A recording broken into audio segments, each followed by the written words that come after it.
देखनी नजरी से अपना हम जिंदगी करीबी।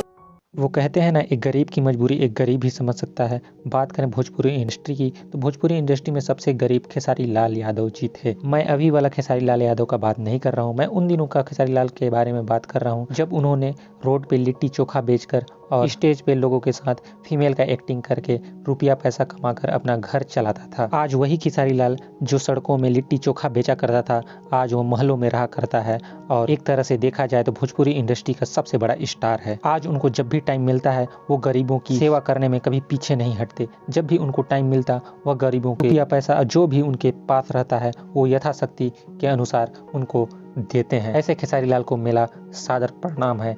अगर आप भी खेसारी लाल से सच्चा प्यार करते हैं तो हमें कमेंट बॉक्स पे जरूर बताएं। मिलते हैं इसी तरह किसी नेक्स्ट वीडियो में, तब तक के लिए जय हिंद, वंदे मातरम।